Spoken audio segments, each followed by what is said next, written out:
the worst thing to do is like start the show and not hit the right buttons, right?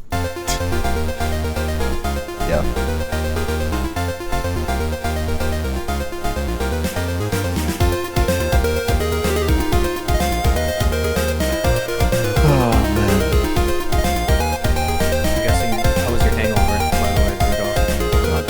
You saw the Marmite video.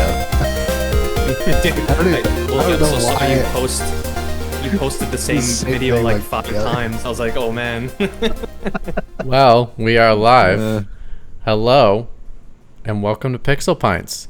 We are the only global podcasting show that covers 2 great things, which is good beer and video games. I'm your host, Mitch. McWomple's away, so you can get stuck with me. And I'm stuck with 2... okay, guests. It's fine. Stuck. Yeah, we'll stuck. Wow. We'll see how how spicy the hot takes are in the show today. So depends on that. I'm joined by one Evan Piotrowski, all the way in Japan. Hi, Evan. You're stuck with me.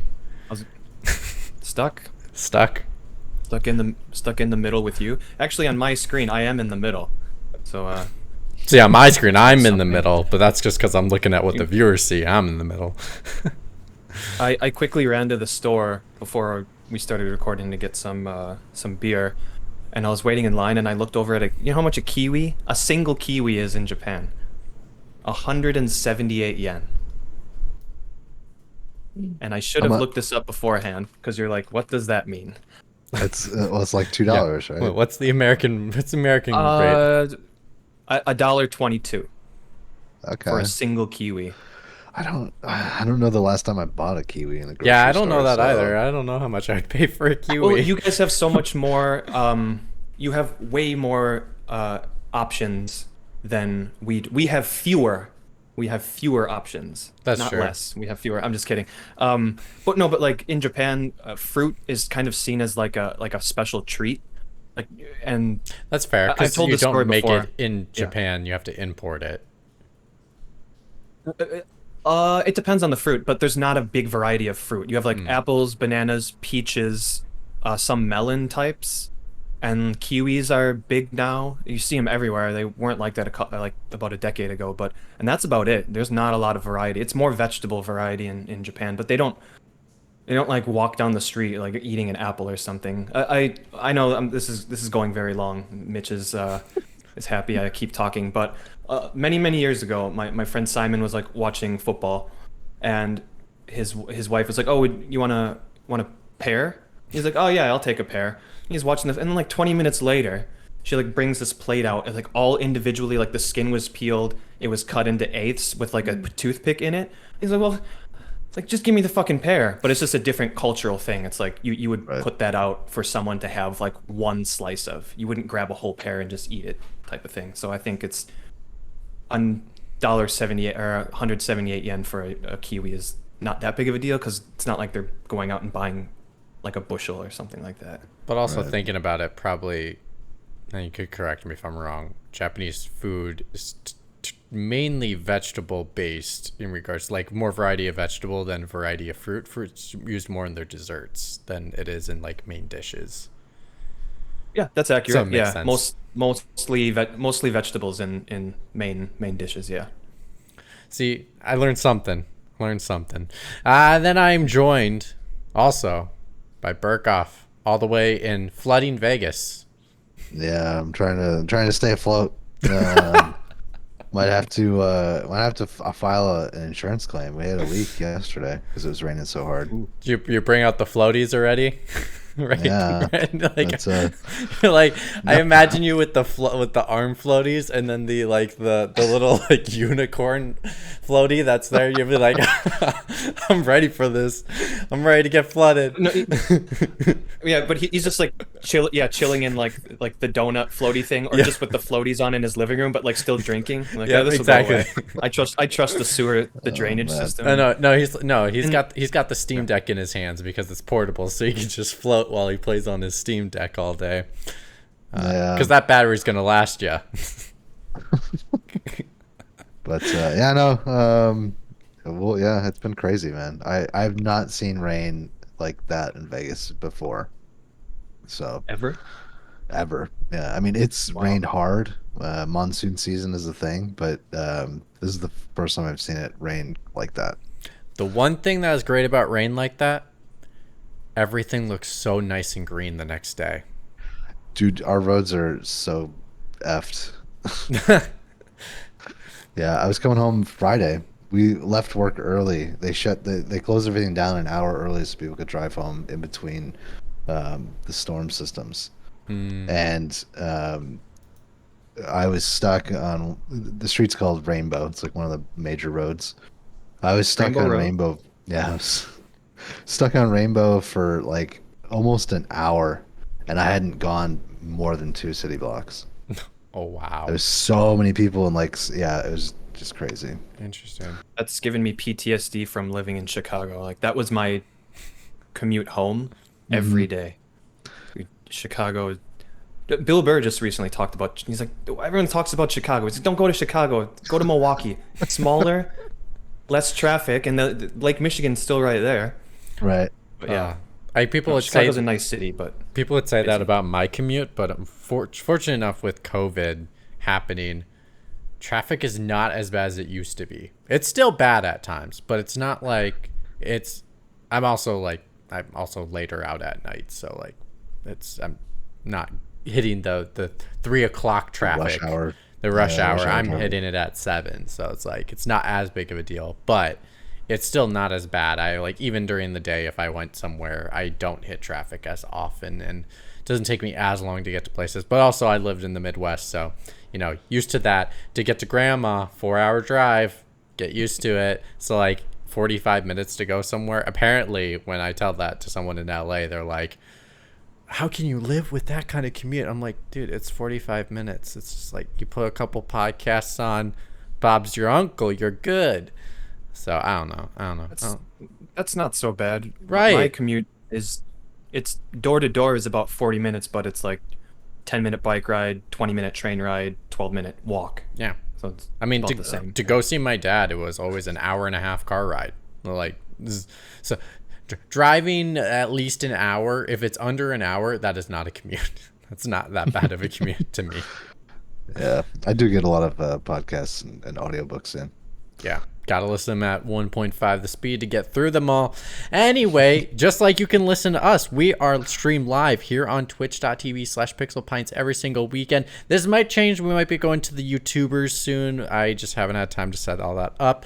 Hey, our Starfield stream, that might be the one. Who knows? I might get it set up in time. Oh, that's But right. anyways, you can follow us on Twitch. We stream live at Twitch every single weekend, twitch.tv/pixelpints. You can follow us on Twitter at pixel_pints. We're never calling it X. So we're not changing that logo. That logo's staying there forever.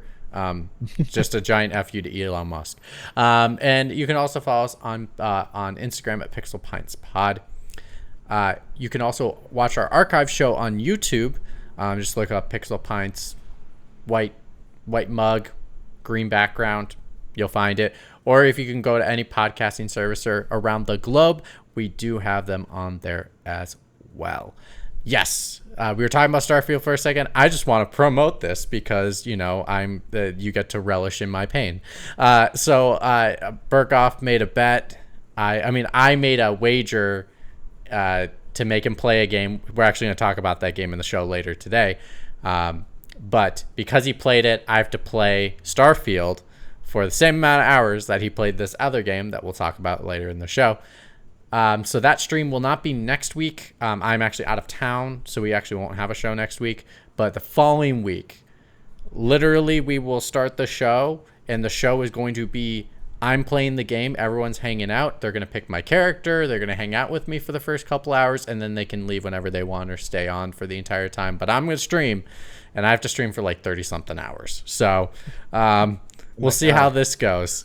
But yes, I will be playing Starfield. I have no idea what I'm going to pick for, like, what kind of style I want to play for my character and stuff. However, we'll see. But if you want to watch me be tortured and pained over Starfield, especially with accessibility, only having big font as the only accessibility option, you got to be kidding me in 2023, people. Really? That's all they did? That's getting, yeah, it's bad.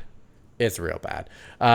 It's getting like my You know, Keith had like worst company of the year at our Pixel Pint Awards. I want to give like Starfield the worst accessibility award for just like for a developer that has so much money to just only do big font. That's so disappointing. Just it's unacceptable, to be honest. It's actually pretty much unacceptable. And Todd Howard's like, oh, I use big font mode. It's like, yeah, how about you make accessibility settings for not just you, Todd? There's more of the people that are just you in the world. So anyway, that is shave down that 1,000 planets to maybe 500 and then get some people working on accessibility. Yeah, seriously. So yeah, I know that's not how that works, but totally. So in a nutshell, 2 weeks, Starfield, streaming it all weekend long. Get as many hours in there, and will be subsequent streams throughout the time to be able to get to that number. I'm going to put a countdown timer clock on the stream so to make sure I cancel at the exact moment that I can so I don't overplay this game, because I'm not we'll see if I enjoy it or not, but I have not liked many of Bethesda's games. I did like Fallout 3. Besides that, I've not liked any other titles. So anyway, enough of that. Let's get on to the show, which first we always talk about good beer. So let's get some beer talk in, fellas. Who's got beer? Because I got beer. I'm surprised. I think I'm the only one that doesn't have beer this. Hell's going on? Raining cats and dogs. That's the leaky Vegas, roof. Yeah. He's drinking that leaky roof too much. That's his new beer, leaky roof. No, I just still had some left over of the Rad Dad from a couple weeks. This is probably a month ago. It's been a while since we've done a night stream, so. But yeah, got more of that Rad Dad going on, so. Yeah. So I'm just gonna keep going with this one. Interesting. Long Beach Beer Lab. Yes. There's a Kyoto Beer Lab. Is that a thing now? Companies. It must be. Yeah. Can't remember what. I'm glad they didn't use Labo. Beer Labo. Oh God. I just can't remember what this was. I think this was just Yeah, well, we'll see when I drink it again. I completely forgot what this was. Was that the hazy IPA? I think it was. Or was that the other one? No, I don't think it was an IPA. I think there was like you had like a pineapple one, right? Yeah, but I think that was like a craft specialty beer on my birthday, and that was like way back episode. Okay. So All right. we'll see what this one is. Let's. Oh, that head's gonna be insane. All right, let it all out. Hey, I drank like 12 beers last night, and I didn't burp once. You know why? Because I poured the beer into a glass, just as Mitch. That is a lovely pour, by the way. Let out all that carbonation so it doesn't get in your stomach. Do you know what what's his name? John Tapper from Bar Rescue does? He takes a napkin and he dabs it into the beer so that it gets all the carbonation out of the beer. I've seen that done before, yeah. So Yeah, that also simulates what it looks like in your stomach if a bunch of food gets dropped in there. Just for after you, get Evan. beer and- I had to give you an Evan pour just for you. That's great. So Love it. You can take care of yours while I'm getting this in check. Well, I'm still not working. I have only a month left till I go back to work proper. It's very depressing. Yeah, only a month. It's like go fuck yourself, right? But it is Sunday, but I could drink, but I'm just thinking maybe I shouldn't. I do have a beer here, but I'm not going. I don't know if I should drink. But my friend went to Hokkaido. He's gonna let I me think drink I by him- showed a myself. beer. Yeah, really. This is a first to be the is only going on? one to drink on the show. The only one. Mitch is drinking, and me and Matt aren't. That's something's wrong. It's raining in Vegas. I don't like this. Matt's roof is flooding. Like what? Yeah, that's going on. Weird name, Lupicia Brewery, from Niseko, Hokkaido, which I'm not familiar with the area. So that's quite blur. Oh, there we go. I don't really like the label. It's just kind of boring. There's a mountain on it. I'm guessing there's a mountain in the area. Oh yeah, it says the name of the mountain, which I cannot read actually. Let's see. A supreme full-bodied malt flavor with bitterness, tones of citrus and hops, giving this IPA a refreshing and distinctive taste. That's a whole lot of nothing, isn't it? But I don't know. I don't know if I want to crack this because, at least for the time being, I'm drinking Suntory All free. All Free, baby. It's got, Eh, what does it say? 0 calories, 0 carbs, and 0 purine. Is it purine or purine, yeah. pure That's purine, right? yeah. So I didn't know what that was, and I looked it up, and it's like an organic compound found mostly in meat, but it's also in vegetables, but it's also in Fish beer. too. Yeah. In Fish fish, and yeah. beer. And one of the main reasons people get the King's disease, they get gout, is because of purine. Yeah. And that's why if you drink a lot, you could get gout Yeah. more so than if you didn't, or you didn't, eat a lot of rich meats. But yeah, this is 0.00%, and it's actually not that bad. Tastes like It's beer. not beer. I mean, as close as you can get with having Okay. no beer in it. So yeah, I don't know. You'd have to try it. But yeah, the Suntory All Free is the best of the 0% beers. They do have Budweiser here. I tried the 0% Budweiser. It is awful. It is Sure. disgusting. I couldn't even finish it. So yeah, I'll be having a few of these All Frees. Well, I do have a special beverage. It's not beer. It's Iron Brew. So I'll be drinking that. Mumble's not on here. I know. Is it a nice hangover drink? It actually is, yeah. It helps. This is basically, I remember what this is now. It's like a lemon tart beer, basically. Okay. But I liked it. Yeah. I'm sticking with it. It's a nice, crisp, nice, fresh in the sun type beer. So, Nice. well, all right, let's get to the show proper because we got a lot to cover. We are talking about Final Fantasy, but specifically, we have Burkoff that just finished Final Fantasy VII Remake based off the wager that we made for each other. And then I just finished Final Fantasy 16, which I know Evan Piotrowski also has finished both titles. So we thought this would be a good time to talk about both titles. Spoiler alert for both titles. And then just kind of like the theme of Final Fantasy going in the future. How are we liking it? Stick with that theme. But let's start off with Burkoff. So you have played Final Fantasy VII Remake. First of all, Yeah. congratulations. You said you'd never do it. I'm happy I convinced you to do it.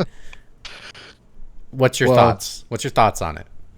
All right. So 37 hours. It took me to complete it. I would say here's the good stuff. Okay, we'll start with the good stuff. They nailed the characters. They nailed the voice acting. The environments feel like they should, and are hyper detailed, and I enjoy that.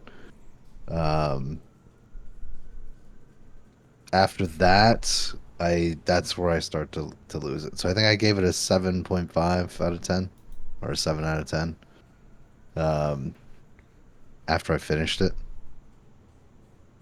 and I don't know. It's all right. The combat is probably the biggest issue that I have with it. It tries to be tactical, and there are some boss fights that are really interesting, with like the stuff that you have to do, the patterns that happen. But the camera is a fucking mess the entire game, especially in the combat sections.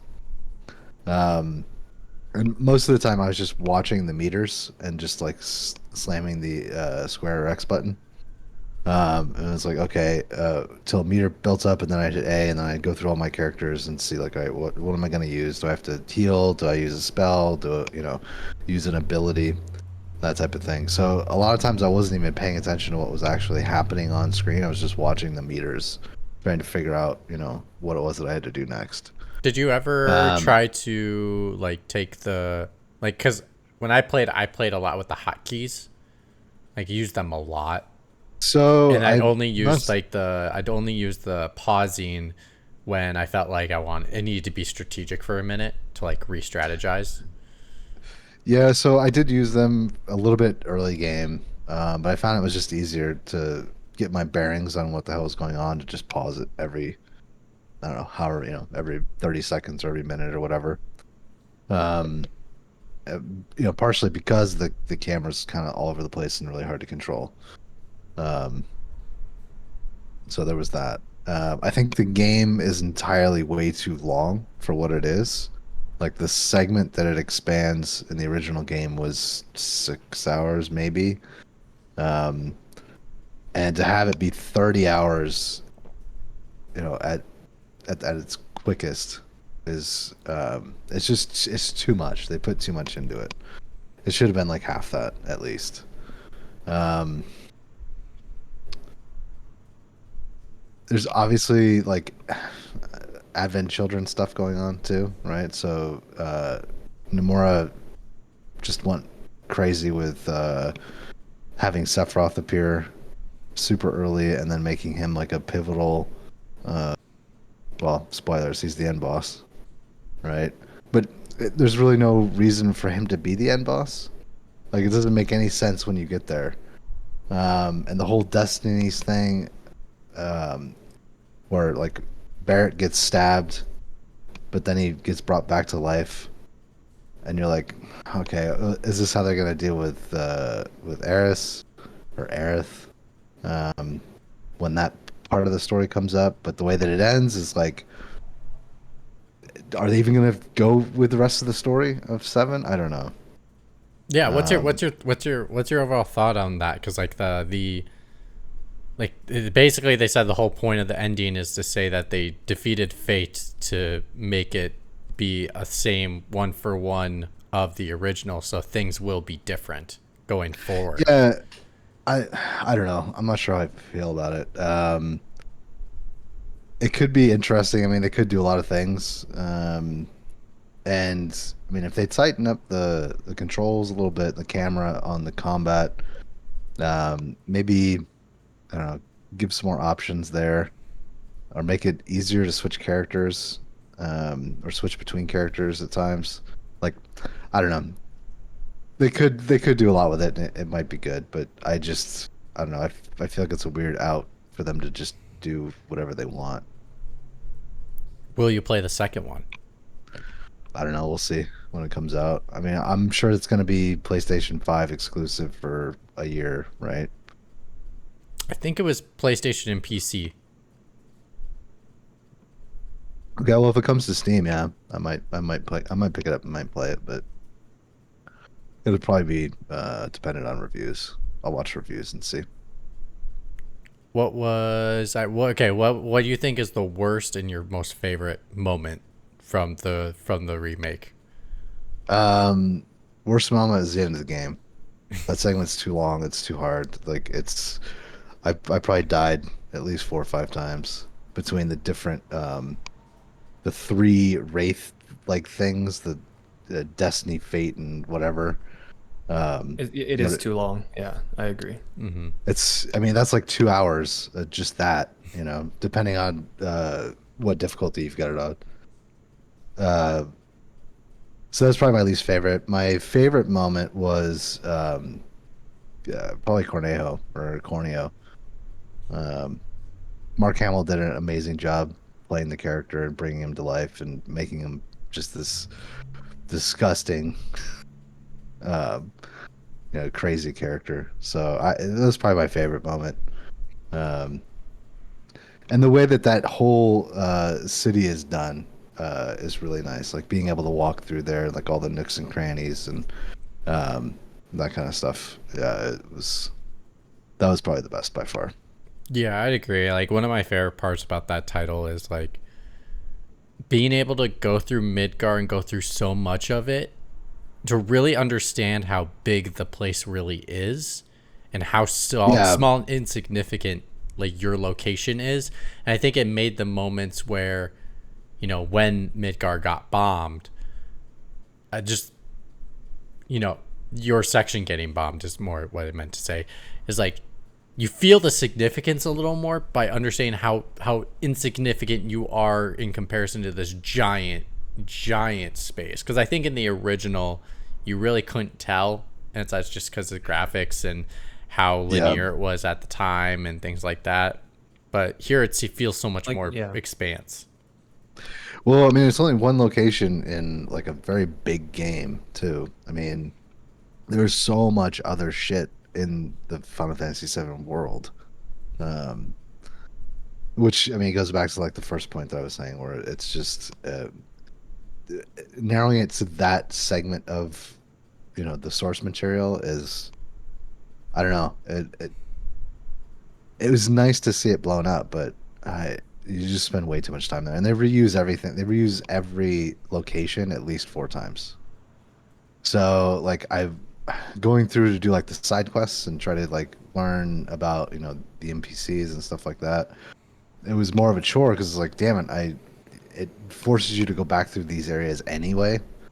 And then to do it again to clean up some of the side quests or get some extra story or try to learn about the NPCs. It was like, fuck, why it's the same environments over and over.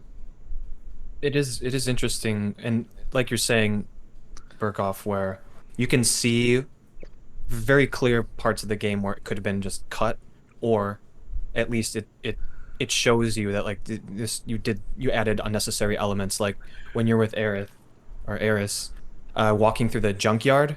Oh my god, you have to do That's like that. that's like 2 screens long, and like in the background of the junkyard, there's like a metal hand that Right. you like just walk past, and they're like, you know what we're going to do?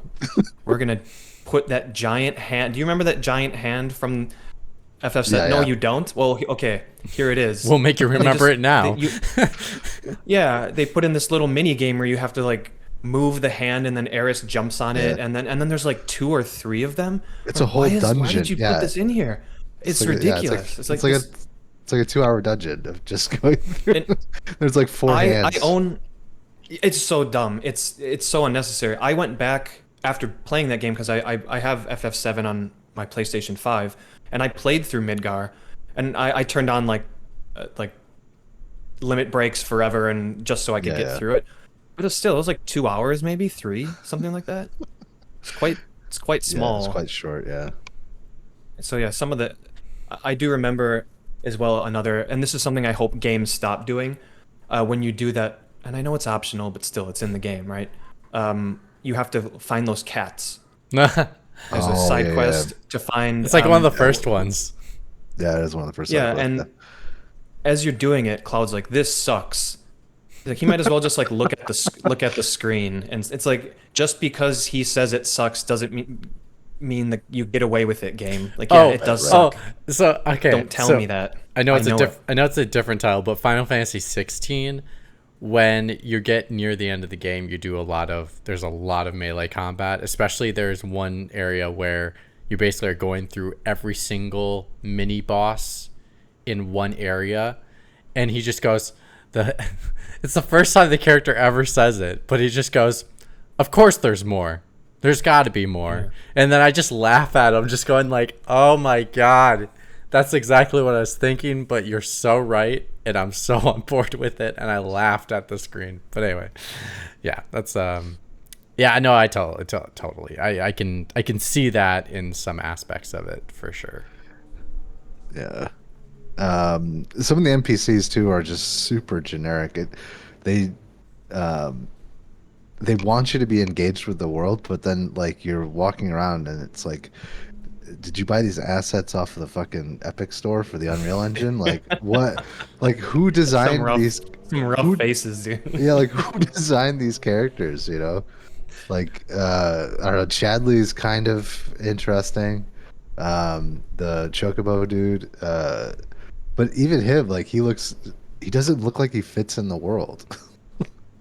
There's some people that like, it's not anachronistic really, but there's some people I'm like looking at them like, you just have like t-shirt and jeans on. Like I don't know if I like that. You look like you could be on the corner, like outside my house. Yeah. It was much more abstract in the original game. You didn't really think about that, but No. now that they're fully realized, yeah, it is. It's kind of jarring, especially like the train scene where Barrett walks up to the guys in suits that supposedly work for Shinra.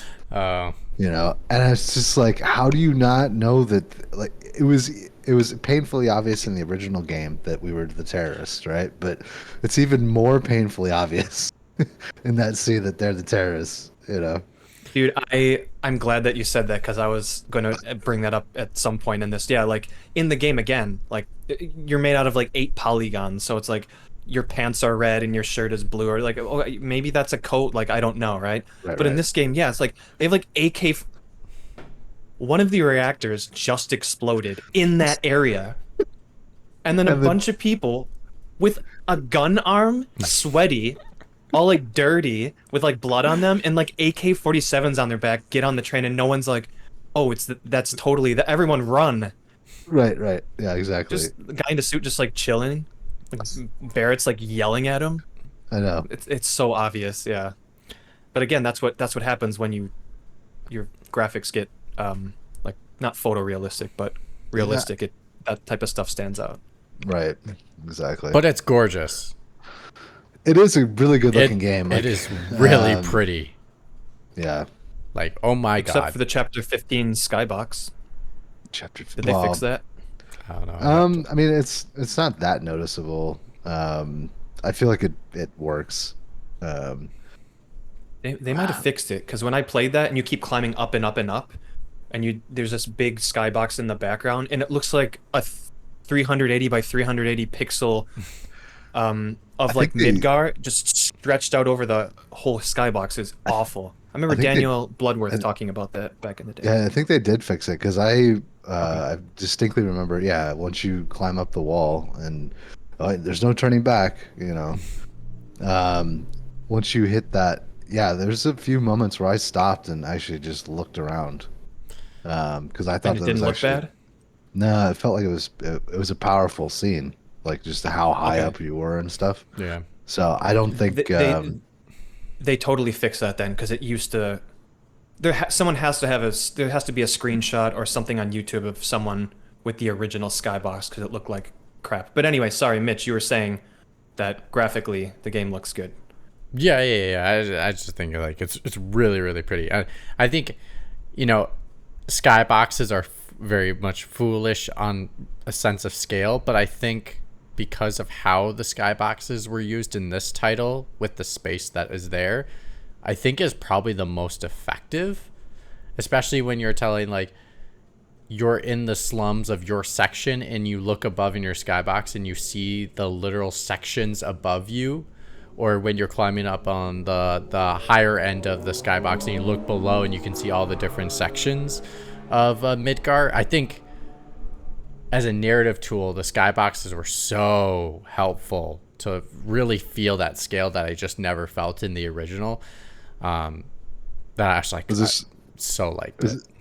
it was a smart approach too because it is an extremely linear game. Like it's just point A to point B, and here's the story that it's telling. And so you don't need it to be explorable or fully realized and rendered, right? You just need that. The feel. Yeah. I do have a question for you off the.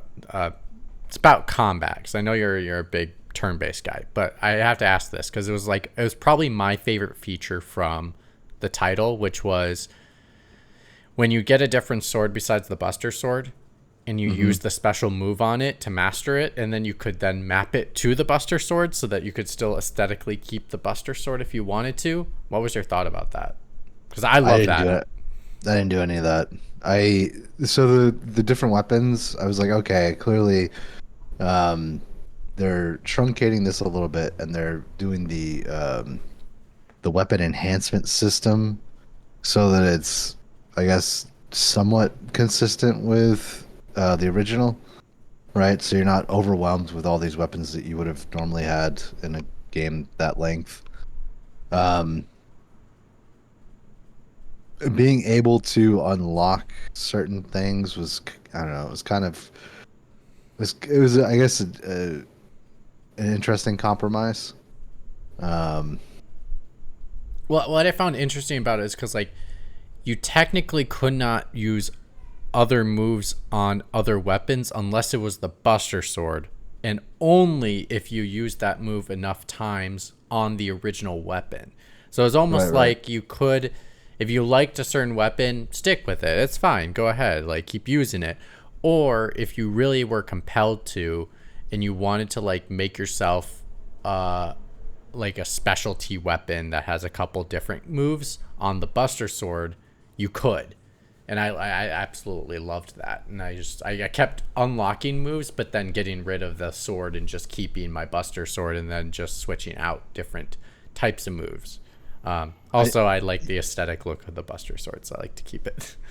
Yeah, I don't know. I switched out for the nail bat for a little bit of the game just to see what it was like playing with a different weapon, but I think I just went back to the Buster Sword and didn't bother.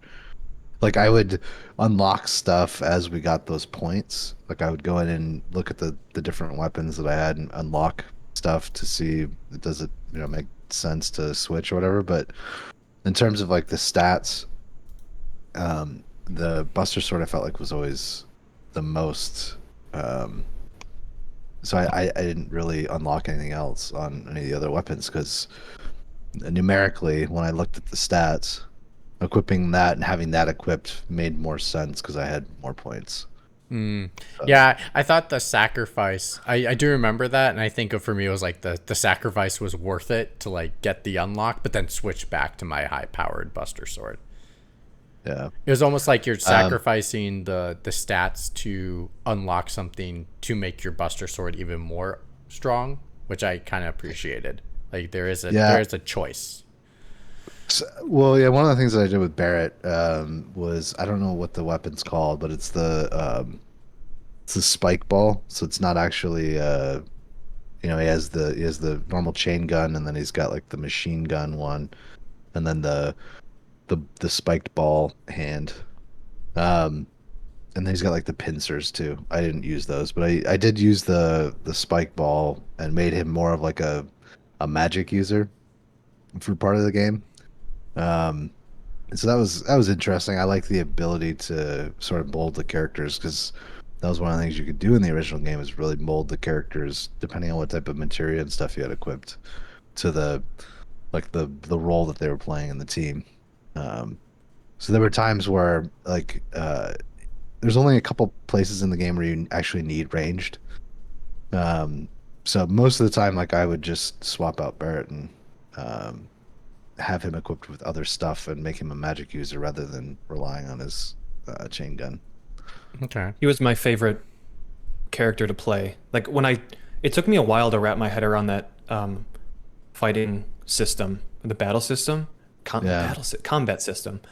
There's something about the hybrid style of it that like my brain just didn't understand some of the timing stuff. And I remember when I finally wrapped my head around Barrett, I think I made him a tank magic user, and I started like really, really killing or like defeating bosses in a way that I felt like I was doing everything properly, and that's when it hit for me. I'm like, oh, okay, I get this combat system, but it took me a really long time for me to get it.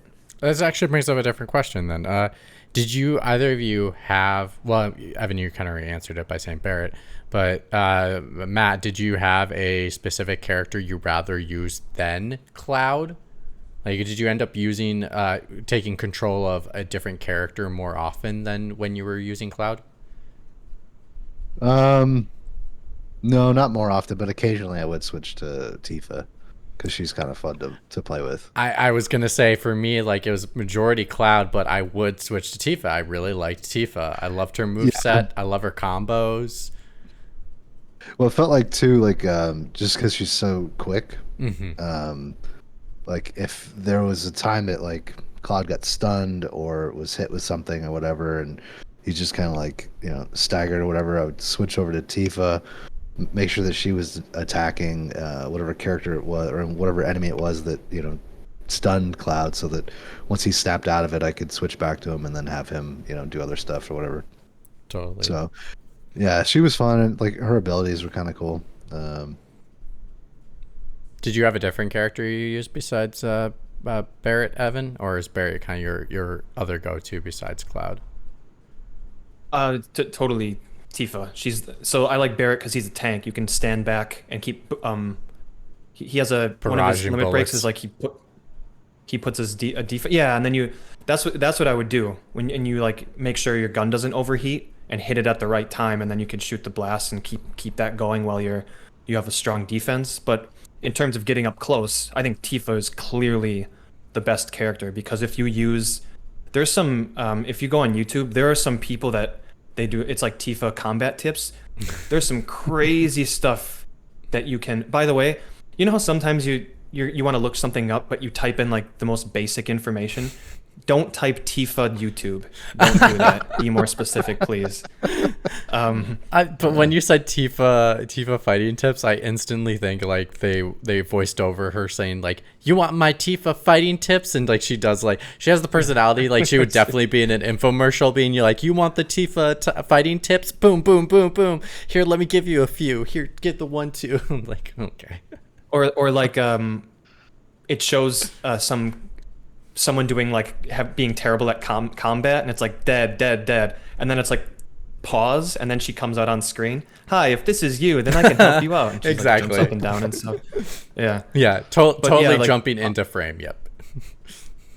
But yeah, you can buff her combos, and if I don't remember exactly how you do it, but you can keep doing that, and then when you get your limit break, it just like stacks the damage like really, really crazy, and she's so fast that if you know what you're doing with her, she can destroy almost anyone.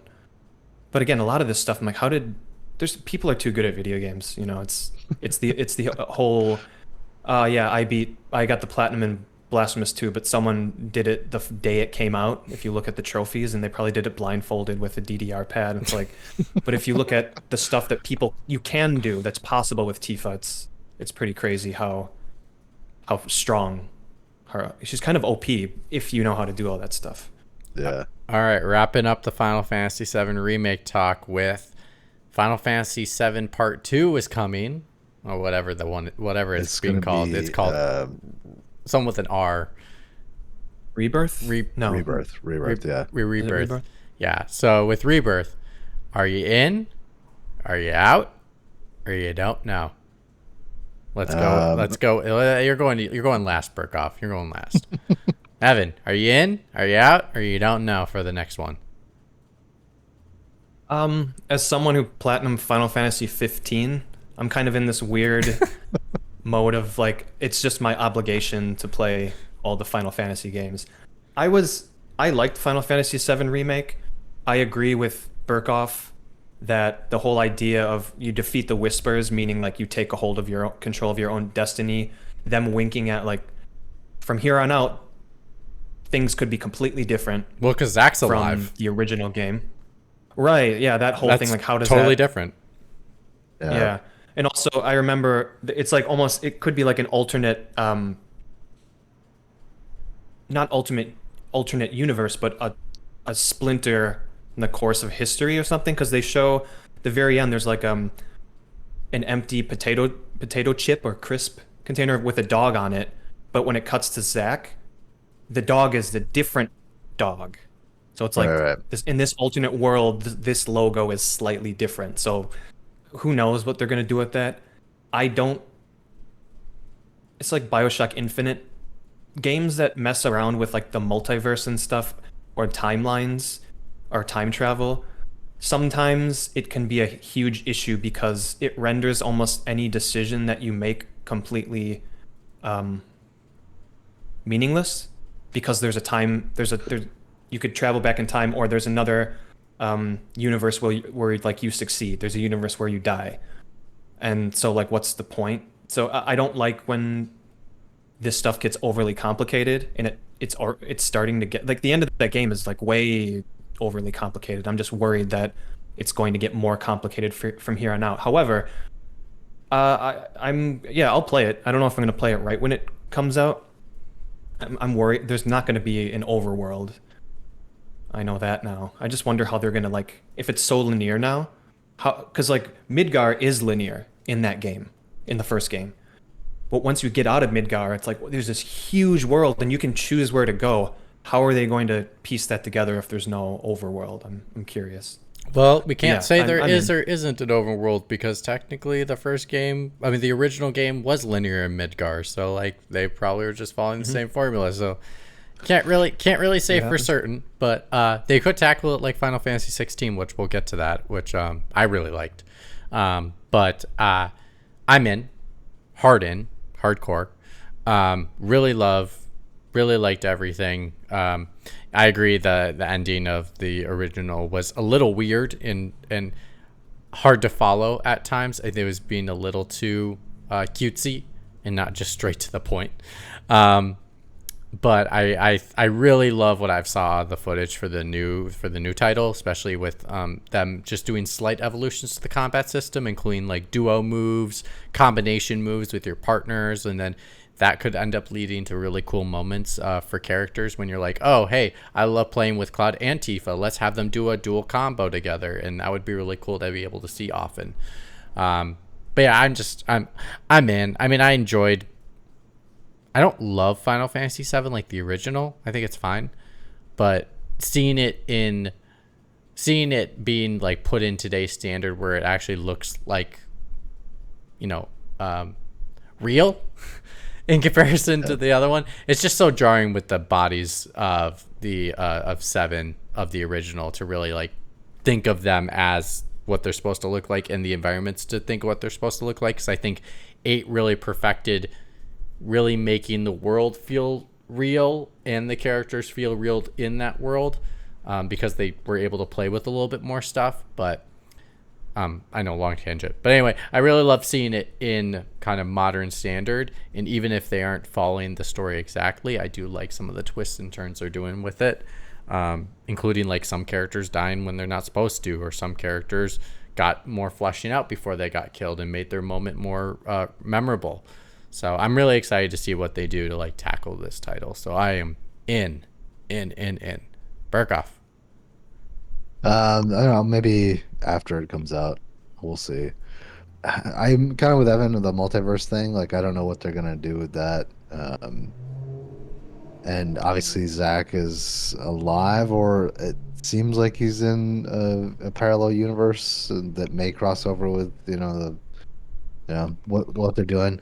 I think the original game was probably, even though you hit the open world right after Midgar or the world map, it's still pretty linear until you get the Highland, when you get Sid in your party and you have the airship.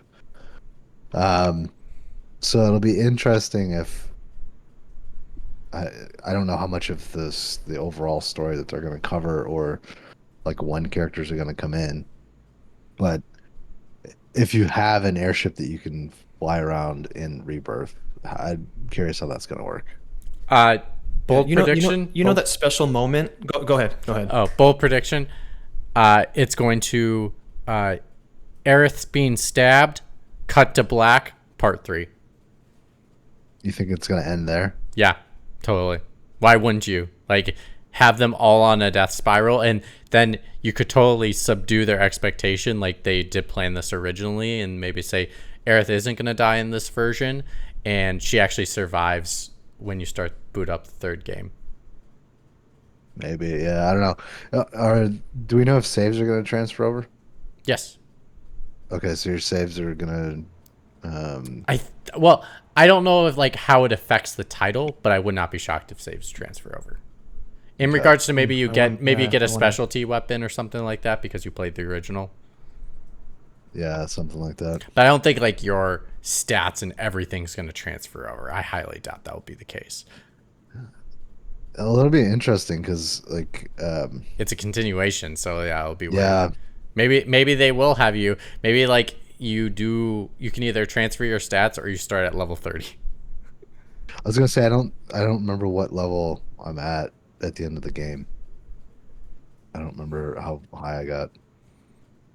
I feel like they would start you over because if someone took the time and like put hundreds of hours in to get themselves at max level and then start the new game, they would just like breeze by it so quickly. It would almost be unfair. And then they'd be like, "Oh my god, this game is so easy." Well, yeah, when you do the chapter select at the end, like if you want to try and clean up some stuff, it does feel like that. You're like super fucking overpowered. Yeah. Um, But then you need a shit ton of potions for the last boss in the Shinra Tower, because that is a mofo. That was the one thing. That was the one boss fight I did not have fun with, which is that one. which The Rufus. yeah, Rufus or the tank. No, Rufus. At the top of when you got the very top of the tower at near the very end before you had the Sephiroth fight. Okay. And doesn't he keep Rufus. dodging you, and you have to Yeah. figure out Oh my how you God, can that use was him? That Yeah, was I so. I was like, what am I supposed to couldn't do? figure it out, and so I literally bought myself like 50 potions and just kept dosing me with potions until I could get that boss done. Brute force it. Yeah, I was just like, fuck this. I was going full Yakuza on that boss battle. That was probably the most frustrating battle of the entire game for sure. All right, moving on. We got. Oh, Wait, go. one thing I was gonna say. You talked about the airship, right, Matt? Yeah. You know that really, really amazing part in all the old school Final Fantasies where you finally get the airship and you're like, now I can travel anywhere. And you're super satisfying. It's like getting the double jump in a Metroidvania. Yeah. If only Final Fantasy 16 had an airship. Wah, wah, wah. That was so disappointing. Oh. I felt like they were hinting at an airship and they just never got there. Anyway, we're moving on to Final Fantasy They totally 16. were. Final Fantasy 16. So Burkov doesn't care that we spoil this game. So I don't know. Do you want to get? I hit credits 2 hours ago. So I'm hot off the presses on this one. Evan, you beat this game like a month ago. Or was it 2 weeks ago? I think it took maybe about a month. Yeah, something like that. June to mid-July, something like that. Yeah, I played it over the course of like a month. Yeah, I got it on launch day, and I think I played for like 3 weeks. Not a ton of time. And then I do what I do with all these type of games that have side missions is I do all the side missions as I do the story content and get all the side missions done before I move to the next story beat. And I think I just exhausted myself out of the game a little bit.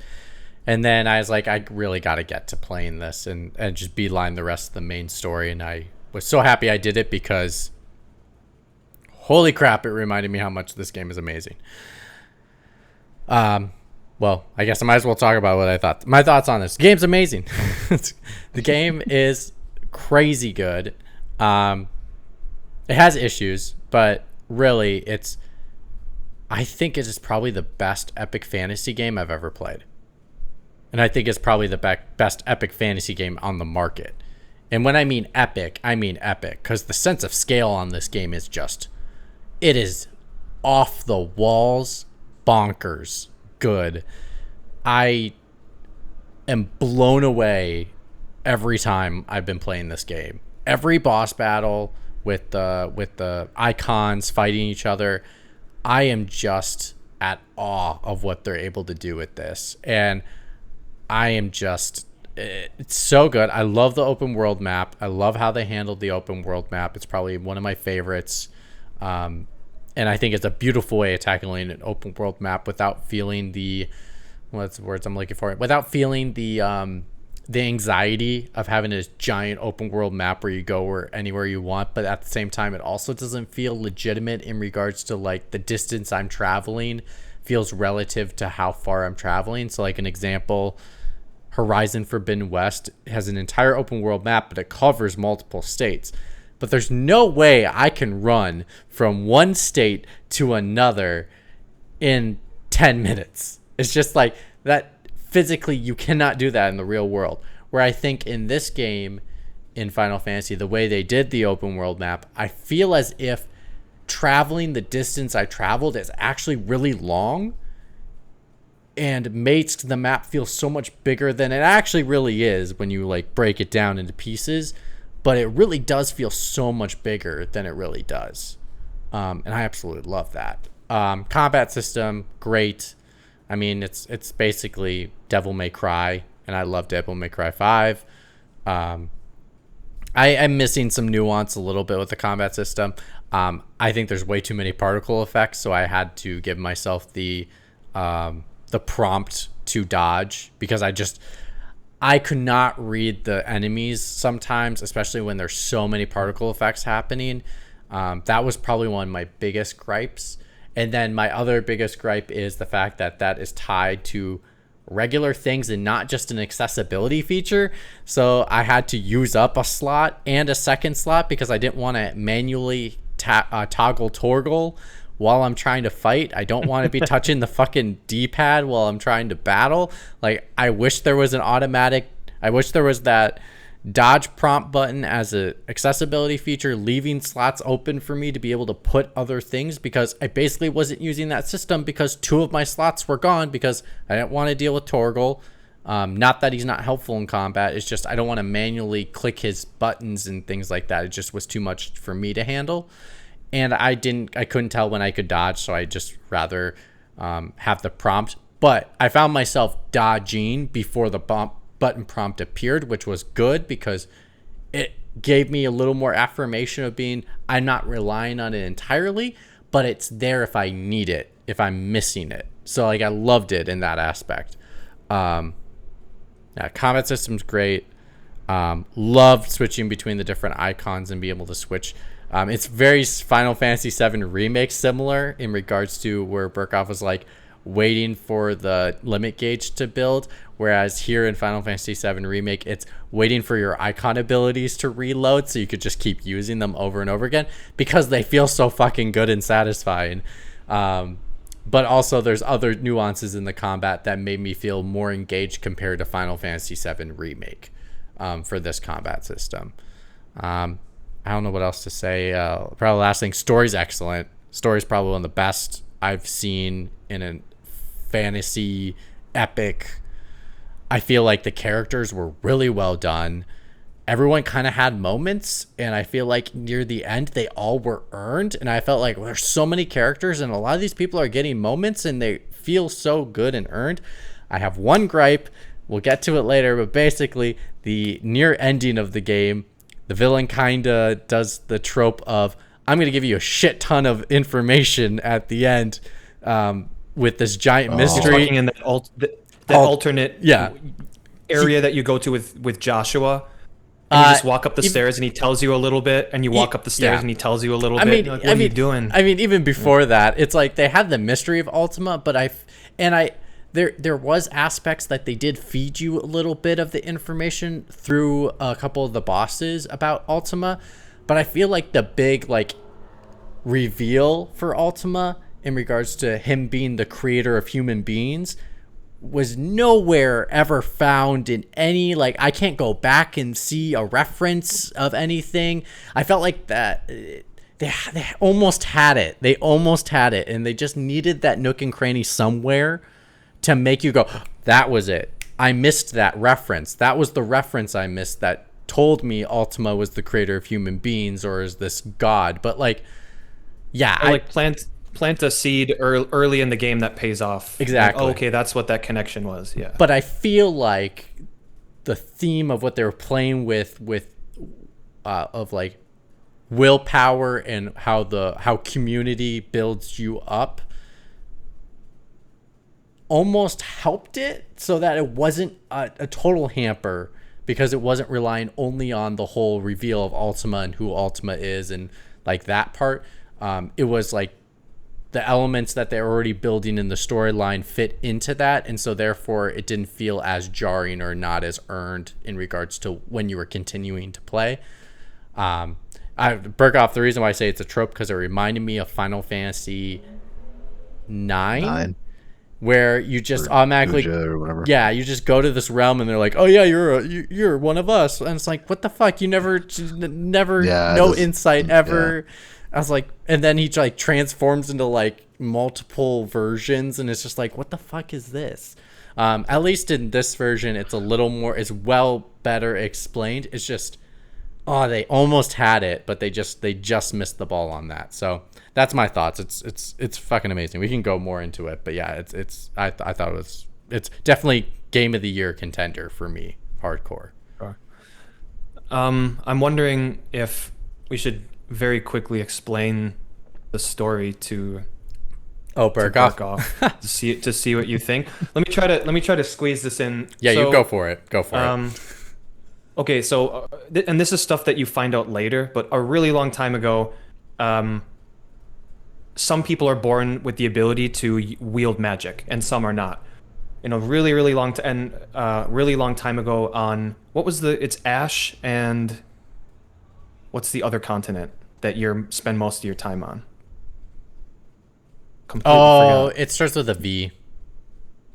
It just starts with a V. That's fine. Just say V. This is off to a really good start, by the way. Okay, so there's two main. There's a lot of terminology in this. But I will say they do a really good. They have this one woman you go to, and she, oh my god, so great that they have her in this game. She literally pulls you a world map and just explains the conflicts through animation, and it really just feeds to the player to really help them understand the nuances of all the different factions and how they fit within battling each other for the continent.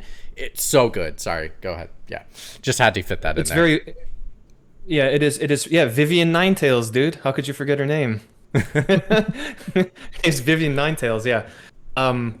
So on these two continents, a really long time ago, the magic users were like revered because they were magic users, and I think what ended up happening is some kingdoms got jealous. There's a giant war, and then in the time that you're in, all the magic users are enslaved. They're like lesser than, not even looked at as being human beings because they lost this war a long time ago. And each kingdom, there's they're also crystals that they're also cursed. Like, because they have magic wielding, they can get by using their magic, they will eventually die sooner than a regular human. It drains your life, yeah. And magic use is anything from using a crystal to get water out of it, not squeeze a crystal, but use a crystal to create water, or light your cigar with fire. There's a lot of magic users filling wells with water and stuff. I thought the magic users were the ones that used it without crystals, and humans used crystals to compromise not having magic at all. I thought that's what the theme was. Oh yeah, because the non-magic users used crystals to enhance their powers as well. I mean, they could. Sure. They could. That would make sense. But yeah, most of the time humans would use crystals, and they're all for the 5 elements. So like water, fire, earth, that kind of thing. So you'd find like water crystals putting water in wells. Okay. So yeah, there's these giant crystals jutting out of the world, and then kingdoms formed around them naturally because of their utility. And basically it's an analog to like oil, basically. Right. Because these people are so used to using crystals in everyday life, down to using crystals to freeze like their daily catch of fish so it doesn't go bad before the market. They're like they rely on it so much that they can't live without it. And the kingdoms deal out, like they mine these crystals and hand them out to people in the kingdom, but there's like a whole like a by the way, like money system, like one crystal, one element. Can only do one element. So it's either like from the fire, it's either from the giant fire crystal, from the giant ice crystal, or the giant water crystal, and that's gonna like get that only does that one ability. Okay. Yeah. But it's also seen as like a finite resource. So like the government like delves out crystals to people, but you can only, I guess, like they get used up, and there's a bartering system with crystals. So there's this giant world, kingdoms have formed around it, and your character Clive, you belong to kingdom, you get betrayed, your younger brother, who's the welder of the Phoenix, each of the main icons, you get born with the ability to control it, but only one single person does it at any time for each of them.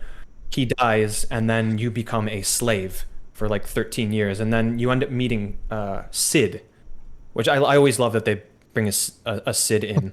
And you find out he takes you under his wing, and you spend a lot of your time in this place called the Hideaway. So what he's done is he's trying to free all of the slaved magic users and create like a free society where they don't have to live as slaves anymore. And around all of this, the continents themselves are slowly dying because of the blight, which turns the land to just ash. Nothing can grow there, nothing can live there, and it's slowly spreading across each of the continents. And basically, what Sid deduces is that the crystals themselves are sucking the life power out of the world, and that's why the blight is spreading. So the only way to free the world of this is to destroy the mother crystals. So basically, the entire game is you're going to each of the mother crystals and destroying them in order to to free people of the blight. But what that's going to do is completely destroy magic. So imagine if like we're like, all right, no more oil.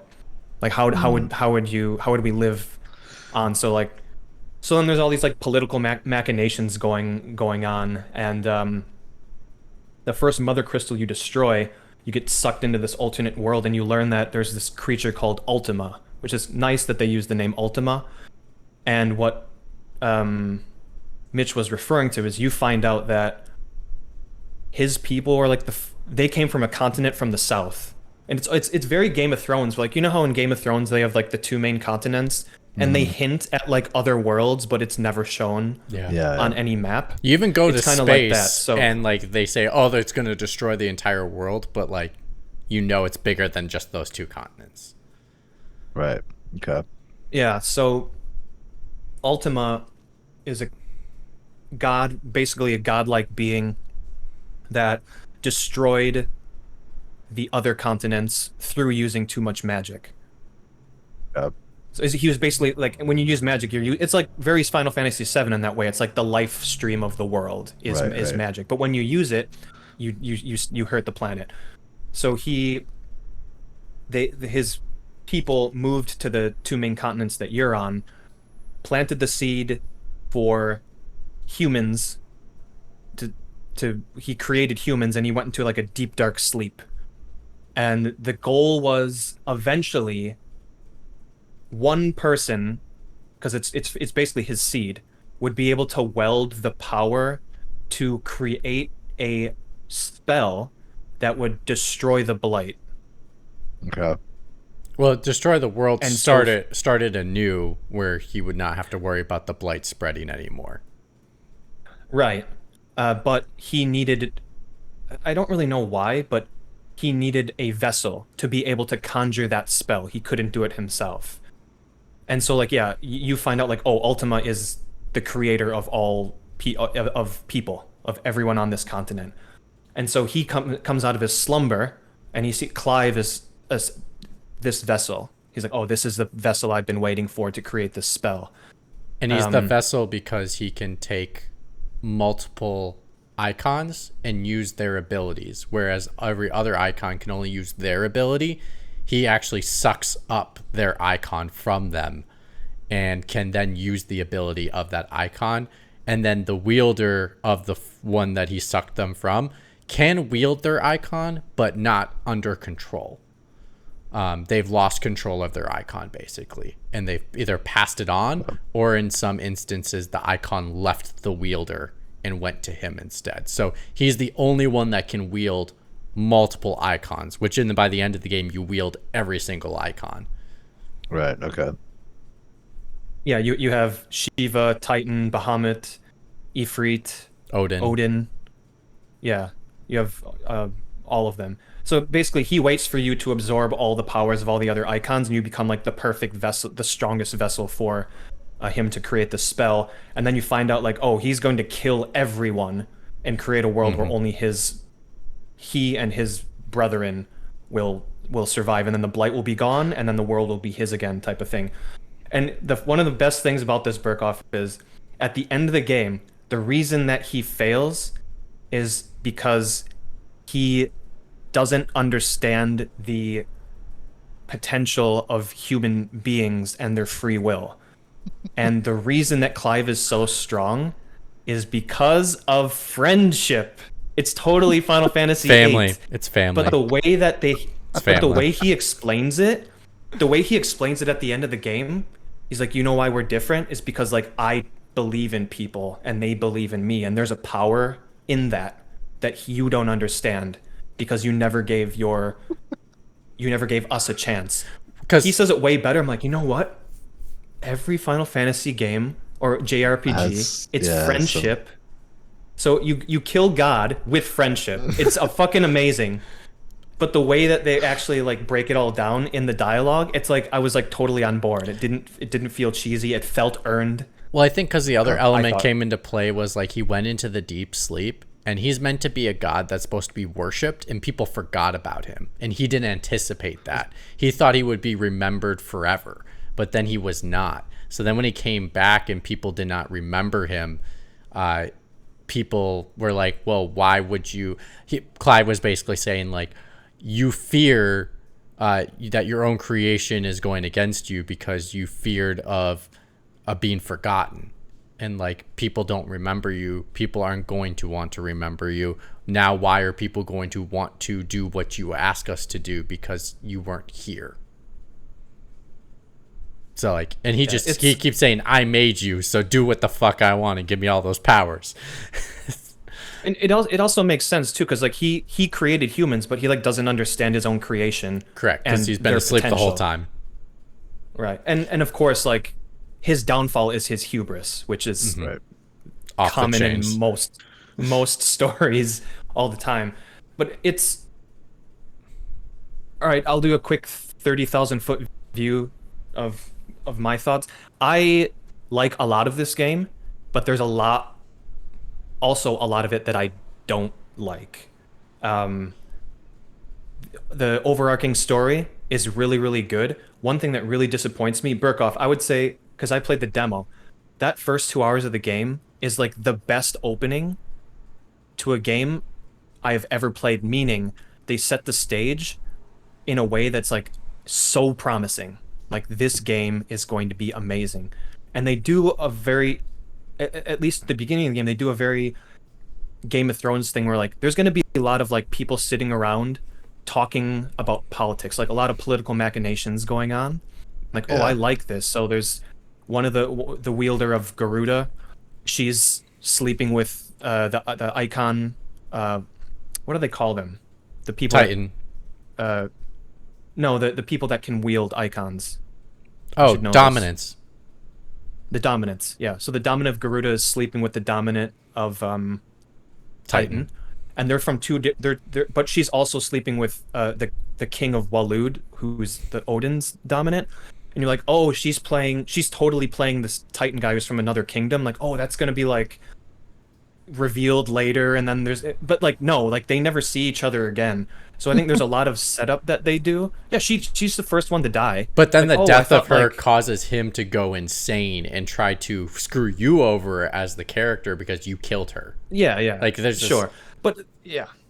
I just think like because you're focused so much on Clive, there's not the world they set up with, it's going to be like all this political machinations and double crossing and stuff going on, and it doesn't really fulfill that promise of that initial setup.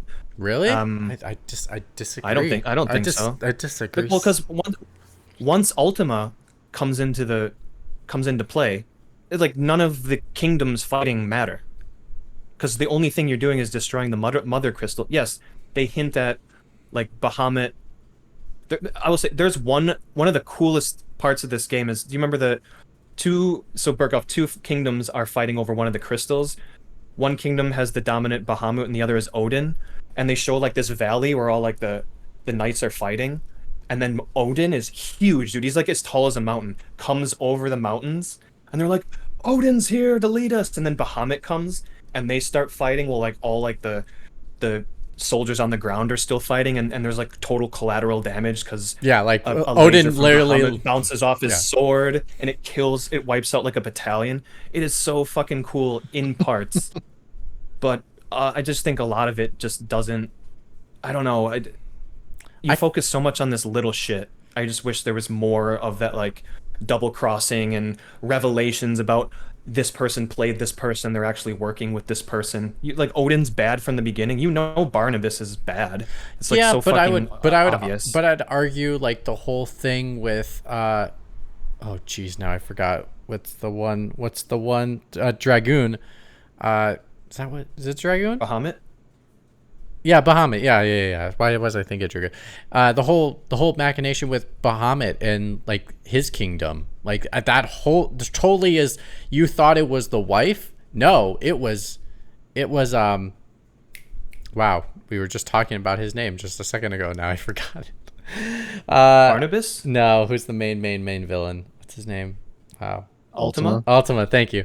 And that it was Ultima. We're doing a really good job. I know. Burkhoff is so fucking confused. There's so many names, but I love the double cross of like there was a double cross of Bahamut going to kill the child because he thought the mom was the one, his stepmom was the one that was being the one putting bad thoughts in his dad about screwing him over about being king, and no, it was fucking Ultima as the child being like, I planted these seeds, like I set this all in motion. I was waiting for you to do this and you didn't do it soon enough. And because of that, you killed your own dad. Thanks for doing that for me, by the way. And like, I think the opening sequence does exactly what the game is. It's just stretched much farther. So it's not like you're going to get those types of chunks of sequences all the time. You get it lengthed out a little bit where you get the political intrigue, you get the exploration, you get the basic combat, you get the giant boss sequences. I feel like that demo is a perfect representation of what this game is. I just think it's really stretched out. There will be times where you're getting no political intrigue for a little bit because you're doing the exploration stuff, or like you're not, or you're doing the giant icon fights. Like it's just Sure. That's why I disagree, but like Okay, I wish it wasn't Ultima doing all of it. Like if there was no Ultima in this, maybe there would be more of that what you were asking for, but I feel like they did have some of it. Okay, so I'll get Burkhoff in here. Again, this is like we're throwing all this information at you and asking you what do you think about it. I know that's hard to think about, but like would you prefer, so basically you realize like, oh, God, Ultima's here, and like all like kind of the political stuff where you're fighting over the crystals, and that kind of goes away and your job becomes we need to defeat Ultima. Would you prefer more game that's like let's lean in on this kind of this idea of the crystals being this like oil-like resource and people fighting over it that level, or are you okay with them going more towards a traditional like godlike being that comes in and then that's what you're fighting at the end? I would probably prefer to have the micro story rather than the macro world-ending stuff. Only because like the first Baldur's Gate, there's that sort of is like world-ending, end boss too. But the stuff that leads you into it sounds very similar. Like you have to investigate these silver mines, and like the silver mines are or it's not silver, it's iron. The iron mines are like the economy of what's going on in that area. So it sounds similar to that, and I'm into that.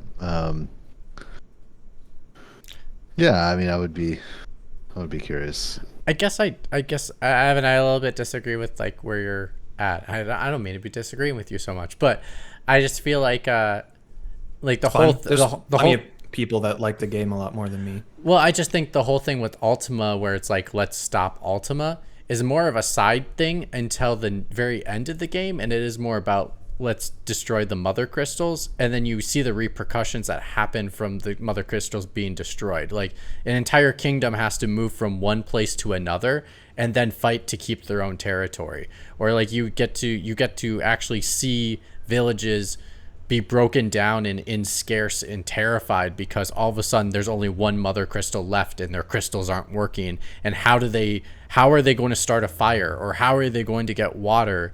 And they're like talking about how uprighted society is like ruined, and like entire kingdoms are thrown out of wrench because their icons are destroyed and their mother crystals are gone. So like all of a sudden their entire kingdoms completely shut down, and now they have to like think about mercenaries or things like that. So like I feel like that is all there.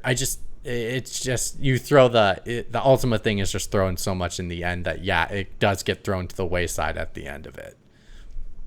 I'm fine with Ultima being the final boss. I love I don't know if you've seen his look, Burkoff, but I love his Oh, look. He's it's so creepy sick. It's looking. so sick. It's a really good enemy design. Yeah, like you're right about like you do see the fallout from the mother crystals, but I just don't think there's enough of that there, and I think most of it just becomes a check mark of destroying each of the mother crystals from Clive's perspective. That's fair. And less about how like they're playing the Game of Thrones is if you will. But aside from all that stuff, combat's great. It always kept me on my toes. You can't just button mash. You have to focus on dodging and finding. Berghoff, you can equip 3 different icons at a time, and for each equipped icon, you have 2 spells that you can also equip with that. And switching between the icons and using spells to stagger, and then saving your big spells to when an enemy is staggered and unleashing that so you get your combo up for like massive damage. That was always just a super fun part of that game. And when you hit Mitch your right amount, like you know exactly what you're going to do, right? Like it just becomes second nature. All right, switch to Garuda. He's half staggered. Take him down with Garuda's move. Like switch to this Zantetsuken for Odin. Rack that up, and you just keep boom, boom, boom, boom, boom, and it feels so satisfying when you dodge perfectly and you hit all of your spells and like wreck bosses. And best part about that too, part's really cool. You can reset your stats anytime you want, as many times as you want. So as you're getting new icons, I tended to reset my stats because I was like, oh, I like this icon more and I want to put more of my points towards only that icon. So then I just reset all my stats and then just put all those points towards that icon. So then I have overpowered ability for that specific one instead of this one that I was using that I feel like I won't be using anymore because I like this one better. It's so good. Yeah, that is cool. You're never, when you're upgrading your skills, Burkoff, you're never frozen in that menu like, do I put it into this ability or this ability? Because you could put it into one ability and be like, I don't like this one. And you can get all those points back and put it into something else. And I think they realize like people need to play with these before they know if they're going to like them or not. Exactly. So play with it and then take that AP out of that skill and put it in the skill that you like. I do like that. Music is great. Only hiccup they do a lot of only hiccup with that is ahead. like I wish you could remove just for that specific ability and claim all those points back instead of doing the entire thing, because resetting all your points and then doing it all over again did take some time, but that's just a little nitpicky thing. Sure. But go ahead. Sorry. Music is good, Burkoff. They do a lot of like hinting at old school like remixes or reorchestrations of old school Final Fantasy thing, and it's not all the time. So you'll get original music, and then all of a sudden it'll hit like, hey, I know that I know that song, and they put it in at really cool times. I believe they use some old school Final Fantasy songs. I don't know the names of any of these songs, but I know them because I've heard them tons of times. But like at the end of the game, it goes like dun dun dun dun dun dun, and it's a slightly orchestrated version of that when you defeat bosses is really cool. That part I really like. I like Clive. Clive is a bit of an everyman, but Sid is awesome. It kind of sucks that he's not around for a lot of the game. Dude, I don't, you might know this voice actor. Yeah, he dies. Killed. And you become the next Sid. Everyone calls you Sid because you're finishing his legacy plan of destroying the mother crystals. Yeah, which I liked. You become the head of the hideaway. Wait, stuff was cool. Though you don't get the airship, that ship battle was still freaking cool. The ship battle's cool. Yeah, the ship battle's really cool. Yeah, so you need to get to the second continent to fight Barnabas, the dominant of Odin, and Mid, who is Sid's daughter, is like an engineer, and she comes back from this university, and she's trying to build this ship, and you finally get on the ship, and Barnabas has kidnapped the dominant of Shiva, who's like your girlfriend, basically, Jill, and there's this fight where your brother Joshua, who's the dominant of Phoenix and Odin are fighting on one ship while you're saving Shiva on the other ship, and then Barnabas, or as Odin, cuts the sea in half, and it splits, and like one of the boats falls to the bottom of the sea, and then you fight Odin at the bottom of the sea that's split, that's parted like the Red Sea. Okay. It's so And beautiful. it's super awesome. It's Yeah, so yeah. beautiful to look at. And then, so to speed this up, the last thing I will say is and I said this in the Discord, I like, the game is challenging, a lot of the bosses, but when it gets to the big stuff, where it's like icon on icon, I like that they realize that sometimes boss battles can be and should be more spectacle than challenge. It doesn't have to be a challenge. It's almost I do like remember you mentioning your that. your reward for getting there. So like Kupta, who's the dominant of Titan, you fight him one-on-one as like man versus man, I think twice, and then after that is the icon fight. So it's kind of like, okay, here's the fun part. So you had your challenge, you beat him, and some of the fights are awesome. And I will say, I don't know how you feel, Mitch. I'm not going to say anything about Tears of the Kingdom specifically, but I think that the end of Tears of the Kingdom, the last fight, and the end of this game are two of the coolest boss fights that I've ever seen in a video game ever. I thought the final boss fight against Ultima in his like 8 fucking forms, because it's a Final Fantasy game. I'm like, dude, this guy's still not dead. He like evolves twice, like he's fucking. But he finally Dragon Ball evolves Z into character. the form that's actually on the freaking image about when they show about what he is. I was like, I'm waiting for that form. When's that form going to come into play? Yeah, there's like remnants of the old churches that worshipped him, Burkoff, and you'll see this thing where like all the dominants are or all the icons are looking up at this like ultimate form. Okay. Because Like, basically, oh, that's like the leader of them. Yeah. What is that? And it's him, right? But one of the best things too is the final thing you do in the game is run up to him and punch him in the face, and you have to slam the attack button, and your fist is hitting his face, and it goes, and then it freeze frames and says like 9,999 Yeah, I saw that. damage, I and was it's like ultimate Oh slain. my God. It's like, it's so good. awesome. It's so good. It's yeah, the spectacle of those fights I like that. I wish more games did that. And yeah, I was so telling- ultimately I like the game, but I have some issues with some story stuff and side quests and stuff. I was telling Burkoff a little bit about the icon fights before the show, but just like put it out there. I was like, I'm with you. The icon fights are amazing. I love that they take this giant spectacle and then create multiple new gameplay types to be able to make it exciting and fun and engaging, and yet still feel the epicness of the battle you're doing. So like all of a sudden you could be doing a rail shooter. All of a sudden you could just be doing like fighting on a small platform. All of a sudden you could be doing a runner where you're just trying to dodge against certain things.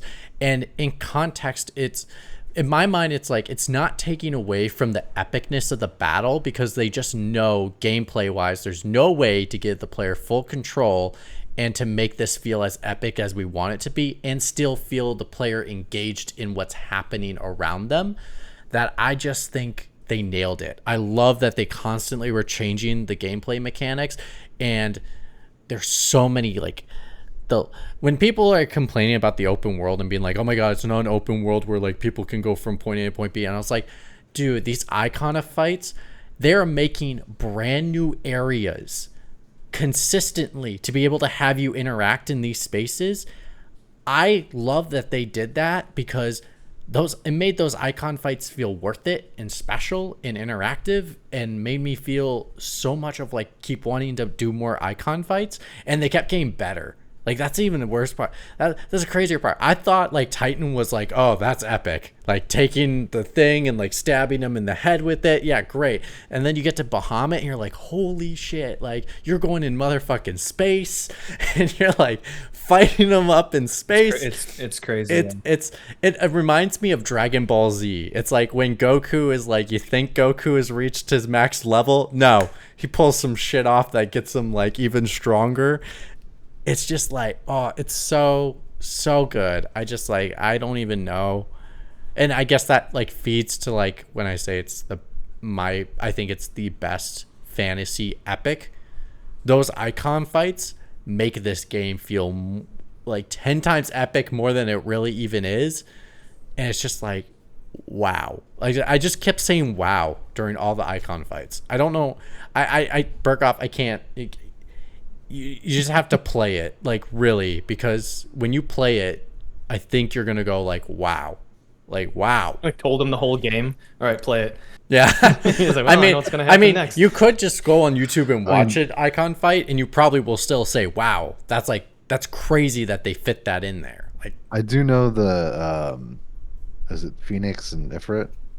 Ifrit, Isn't that that's the first one, right? Where they're like falling down through the Yeah. Which actually, So- you end up, you're Ifrit not realizing you killed your brother because you thought Ifrit killed your brother. And then you realize later on when you go back to your past, you're like, oh, I killed him. And then you find out Joshua's alive. Which, funny thing, this is where, like, talking about this game with someone when you're not done with the game yet. So someone else was playing the game and I was playing the game and we were trying to figure out where we were in the game. And I was like, oh yeah, I'm like, I went back and I like figured out my past and I'm like now going towards my future. He's like, oh, you're a little bit ahead of me. And I was like, oh, okay.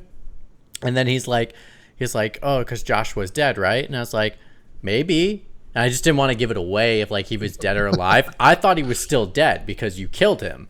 And so I was like, maybe. And he's like, is Joshua alive? And I was like, maybe. I don't know. And then he goes, Joshua's definitely alive. And I was like, just trying to be like, maybe, I don't know. Like, I don't want to give anything away. And then realizing he's alive like 5 hours later. And I was like, God fucking damn it. I gave it away without trying to give it away. Oh, you didn't even know it? Yeah, that's Yeah. funny. I thought it was, I thought he was dead too, but from the beginning of the game, I thought it was totally obvious that you did it. Yeah, I thought so too. At the beginning, they make it seem like it's a revelation. Like later in the game, like Yeah. at the beginning of the game, Burkoff, you fight Phoenix and you kill Phoenix, and that's your brother. I'm like, oh shit! Like Clive killed his own brother. Yeah. And then in the game, like he's looking for this hooded man because he saw this figure of this hood when Ifrit appeared. Mm-hmm. And then there's like hours later, it's like he's like, there's some big revelation. He's like, oh my god, I killed Joshua. I'm like, but I knew that. What? Why is this? Yeah, I don't know. That was weird. I think it was more of like trying to play with his trauma. Like he couldn't. He stored it in the back of his mind. Like he couldn't have done it. It was someone else did it. And also, I think the way like the camera angle was done, it made it feel like, as at least for me, I felt like from the perspective like they aimed the camera, which the cinematography on this game is amazing. Holy cow! Wow, just some amazing camera angles. Just wanted to throw it out there.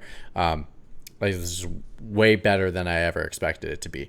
But they do a camera angle where you're actually viewing back and you're actually seeing Ifrit punching the Phoenix to death. And that's when he starts screaming like, stop, no, stop. So I wonder if he was like seeing Ifrit from the outside instead of through Ifrit's eyes.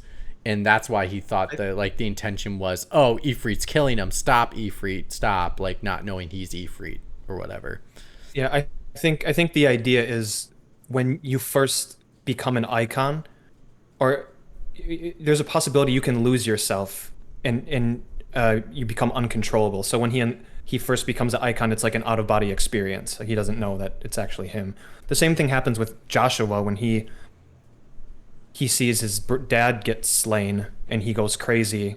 Oh yeah, he just turns right and into the Phoenix. He becomes the Phoenix. Yeah, and it like burns all the soldiers around him. The same thing happens to Bahamut and Garuda.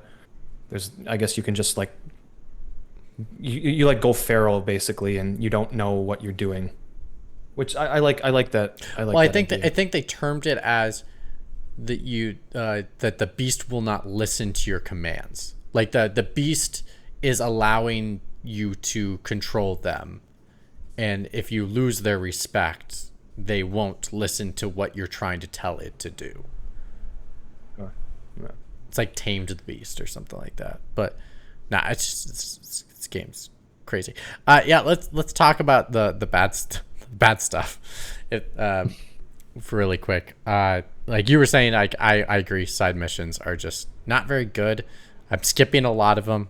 I'm just tapping the X. It's boring. It's dull. I'm sorry. Can I just say, can we just get a different blacksmith that isn't depressed all the time? Because I think we did 5 missions that are called like depressed blacksmith. I'm like, is it Black? Was his name Blackthorn? Yeah, and I think it was like, I think I did my fourth one or my third one, and then I noticed there was another one after it, and I was like, dude, how many times is this guy going to be depressed? Because literally that's what it's called. It's like depressed blacksmith or something like that. I feel like with these new entries and the side quest stuff, it's almost like they feel like they have an obligation. Like, well, there's side quests in Western RPGs, and we have to do that in order to compete. Well, I do appreciate, though, what they do out of these side quests is they do signify some of them with a plus, which means you as the player get an additional bonus of some kind that affects you, the player, which then for me helps like prioritize them a little more. So like this increases my space for potions and health and ethers and all that kind of stuff. Or the blacksmith gets a new recipe for a brand new weapon type that I haven't been able to, like, not weapon type, a brand new weapon that's like the mega powerful weapon that you could get in the game. Things like that is actually helpful to the player. But those, I also would argue, most of them, the ones with the pluses also have better stories. Good. Yeah, there's an overarching story to a lot of them. Like the blacksmith ones he's referring to, Burkoff, is he starts getting depressed because he comes across like some like item that's made so well. He's like, I don't know this technique. He's like, man, he like totally like loses confidence in himself as a blacksmith. So one other guy's like, dude, we need to get this guy back on track. And so you end up doing stuff for him, and then but it all like all of it is connected to his storyline about the village and where he started being a blacksmith and he had a partner and all this type of stuff. And it's resolved well enough, and they hated each other and they stopped speaking, and then they come to agreement on something. And they did a total God of War on it. The two brothers, because they're like, oh yeah, let's go back and we're gonna make you a weapon together. I'm like, oh, okay, thanks, God of War. Yeah, and you'll want to do those because those weapons are really, really good. Side quests, and the side quests are awful. Burkoff, remember the one where the guy's like, it's like right down. It's like you can see it's him. Like orcs. Why wouldn't you go help him? Orcs have captured a wagon. I'm sure if you go down this path, you might see it in the forest. And I was like, okay. And I just turned the camera. I was like, dude, it's right there. You're like looking at it.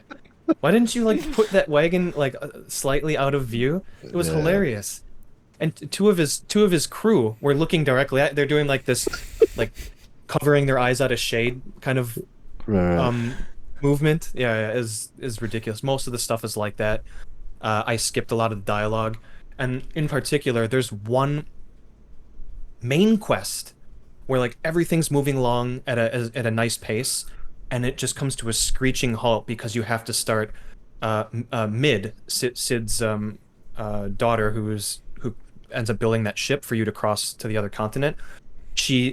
There's all this throughout the land, Burkoff, there's remnants of like an older civilization called the Fallen, and basically your hideaway is an old derelict airship that crashed like centuries ago, and then you like turn it into your own hideaway because it's in the middle of this lake. It's like hard to get to. They're trying to keep out of the eye of the kingdoms looking for them.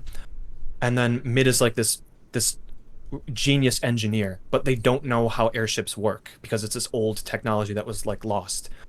But she's like super smart, and like it starts, she's like, I think, like basically hinting like, I think I can figure out how this engine stuff works. And they never. And this do is main with quest. it. And the game just stops, and you have to like go. There's one in particular, Mitch. You go and collect sand. Oh and yeah, then yeah. Come back to the hideaway and give her the sand. It is the stupidest fucking thing. And also, you choose who you're going to go with. And you know how like in the God of War games, when you have like a partner that tags along with you, like Thor's daughter, right? In that main quest, the reason is you tag along with her because, well, you're Atreus, you're going through the story, you're forwarding the story, but you're also building rapport and fleshing out Thor's daughter's character when she comes with you, because you're constantly talking during that section. So you'll be figuring out a puzzle and moving stuff, and when you're doing that, you're talking, and then there'll be a battle, and then there's more walk and talk, and then there's a battle, and through that, like, you learn more about Atreus, you learn more about Thor's daughter, and it's just all character development. In this, they're like, choose who to take with you. I'm like, okay, I'll take Gav. He's like, I'll see you there, bye, and he disappears. Then I go to my map, I go to the location, I walk across the bridge, Gav's there, and he's like, hey, find the sand. And it's highlighted on the screen. So it's not even, it's like, oh, I just go to these 5 places. You collect the sand, and then you go back to him, and then it fades to black, fades back in, and you have like a very brief conversation with him, but like, that's supposed to be character development, but it's like 3 or 4 lines, and then it cuts out. And so I went back and I chose the other person, and it's like the exact same fucking thing. I'm like, did they not play these games that kill 2 birds with 1 stone? Like, how about I choose Gav, and then we go on this mini adventure to get it. It's a MacGuffin. It could be anything that we're collecting, where I learn more about him, we learn more about Clive and their rapport together. It does none of that stuff. It's all just like standing there, like old like MMORPG stuff. You just stand there and like talk to someone for 3 seconds, like, oh, I got the sand, like what you have to say isn't important. You can fast travel back to the hideaway. It's all done. It's done so poorly. And you do like 5 missions for that. And like I was saying, end of the game, you're going to get the airship. This is clearly what this is building up to. You don't. There is no airship. It never gets off the ground. And if you finish Mid's quest, basically, she just comes to terms with like, she can't figure it out yet. And she has to be okay with it. She has to be okay with that. You meet her and they're like, she's just talking about how like she's almost there, but like it's just not working out, and they're just like, hey, I'm like, are you fucking kidding me, dude? There's no airship moment. And not only that, you hinted at it for like clearly for like 5 missions straight. So yeah, stuff like that, it's head scratching that they put that in there. I don't understand. I mean, I see why they put it in there. I just think it was poorly done, because like in that aspect, that's kind of the first time you meet Mid, and especially it's after her dad died, and like understanding they didn't have a relationship, and then at the end of all that mission, then they go, oh yeah, we're gonna go see his grave, and then she ends up like running away because she still hasn't accepted the death of her father, which was the original Sid. So I get it just was poorly done. I agree. There was also another one where it was like, but in hindsight, I kind of like they made me do it, but it was near the end of the game, and it was like once I destroyed all but 1 mother crystal, they had us go through different areas in the world to like help mitigate peace, because then you see all the destruction that happened, and like how outlaws are basically taking over places because the kingdoms have fallen because they don't have crystals anymore. And it was interesting to see, but I was like, also, I'm like, oh, but I need to get to destroy the next crystal. Let me get to the next crystal. But yeah, I agree. I just, it's for such good writing, it was poorly done with the side quests. That was the real bummer on that one. I was trying to think of anything else on my list. I mean, that's basically it for me. Like, it's, I got a few. Go for it. So in that, I think there's a lack of satisfaction from completing stuff for the hideaway, and even in those moments where like they're like, Clive, choose who you're going to go with to pick up sand. Like Clive is the leader of the hideaway. Like, why is he doing this shit? Like a lot of these conversations, like Clive has to walk. You walk back and forth through this fucking hideaway, and there's no like real good loop. So I agree with that. Like, there's no good shortcuts on occasions. Sometimes, yeah. Sometimes they don't interconnect well. You go to the gardener, who's all the way down in the far right, down all those stairs. If you have to go to the other side of the ship, like, you're fucked. There's no other way to get there. And I'm like, why am I like, meet me in my office, you assholes? Why am I talking to you? It's the problem with a lot of things where like, you are the main character in the game. So like you have to experience everything. Like you have to do all like the small stuff, because otherwise it wouldn't be it wouldn't be in the game. You wouldn't see any of it. These things would just be like happening around you. I just think there would have been a better way of like you meet, because you have your office, you have like the main like boss's room. He has you have a giant desk and stuff. freaking book you look at that gives you missions. Yeah, like, it's like how about some of these conversations? Like, meet me in my office, gardener. I'm not walking down there. Like, I got shit to do, man. Right. And I think it would be better if like you were delegating some of this stuff. But I get like you're the center of attention, so like everything has to revolve around you. I just think some of that fetch quest stuff is stupid. Like, Clive shouldn't be doing any of that stuff. But if it's not in the game, then the game's shorter, and like they have to wedge in side quests where you're doing everything. I understand that that's a balance that needs to be had. Okay, one other thing, and this is like small detail stuff. And Burkhoff, I had mentioned this to you. So in every town, there's a single merchant that you can interact with, and it's usually like someone who's slightly outside town. And the worst version of this is in Dalmekia. There's a guy that you keep. He runs an armory and like the blacksmith area. There's this huge building. And if you go in there, the detail is amazing. There's like swords and shields on the wall, and there's all this like table with stuff laid out like on cloth. And he runs this whole shop, and the blacksmith is connected to it. Guess where you buy your weapons? You don't buy them there. There's a fucking asshole on the other side, right on the outskirts of the town, who's just standing there. And he has a little cart, right? If you look in the cart, there's no shields or weapons. Like, where's your? It's a small detail that matters. Like, if you were able to deck out, if there's a bread shop, there's a butcher's, and to get from the armory, not the armory, but the weapons store, and to the actual merchant, you walk through this whole bazaar, and it's like you look in and there's like bread everywhere, and you can see like the stone area where he's baking the bread and stuff, and then there's like this person selling like lamps and stuff. You interact with none of those people. It's just window dressing, and fair enough. Like they're trying to sell their stuff, so you can like walk through and kind of feel the atmosphere. You can hear their voices and stuff. But then you go to this person, like, could you at least like have like a shield and a sword sitting in that cart? But like, why am I going? I just don't understand. Like in some of the older JRPGs, when you went to a town and you hear that town music, you're like, okay, I'm safe for now.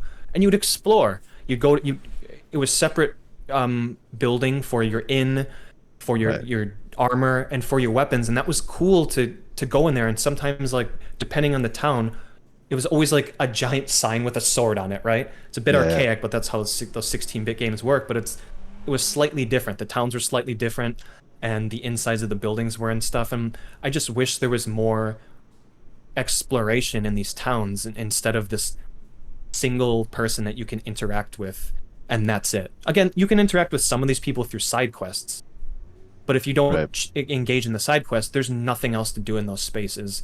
And I then just think it's like you need to make these towns feel a bit more lived in. I don't know. No, I can agree. I can agree with that. I feel like 12 is like that as well. Yeah. A bit. You mean like you couldn't interact with it, or you could? Well, there was like specific designated areas, right? But the main city in the first third of the game is trying to explain this to Devin. He's talking to his wife. Sorry. No worries. Final Fantasy 12. The towns. So the main city for like the first third of the game that you're in, there's a whole underground market. Mm-hmm. Where I can't remember the main character's name, but like Vaughn? Vaughn, like where he's from, I guess, is that area, right? That's like underneath the city. Yeah. But yeah, there's like two areas that you can go to where you actually interact with things. But there's like all this other stuff going on, and there's like, the town square and all that. Yeah, and there's one really interesting part, like Byron, who's your uncle, who thinks you're dead. There's a really cool scene where you go back to his manor, and he thinks that like you're fucking with him. He pulls out an axe, and then you imitate like you used to play this like knights and princesses game with him, and you say a couple lines from it, and he like remembers it. He's like, "Oh, Clive, it's really you," and he becomes part of your party. He's an awesome character. The uncle is like one of the funniest people in the game. And there's a section in the game where it cuts. You're in Dalmatia, where the bazaar is, but you're in like the not the best hall, but you're in like the pub, and you have like you actually like they're like drinking beer and eating and talking, and then there's a couple soldiers that come in and they're like suspicious of you, and then you have like a giant fight in the town. I wish there was more of that, because like being in the pub, sitting down, and like talking about like a bit of exposition, but in a natural way. Or like, what's our next step? What are we doing? There's too much standing across from someone, and just the camera doing A B, the camera A, camera B, 180 switch. Just too many people standing and talking instead of like, why don't you come in? Let's sit down and talk about this. And of course, it's like, yeah, but you want Clive sitting on a sofa, like chilling and talking. It's like, I don't know, think of an interesting way for them, put them in an interesting place.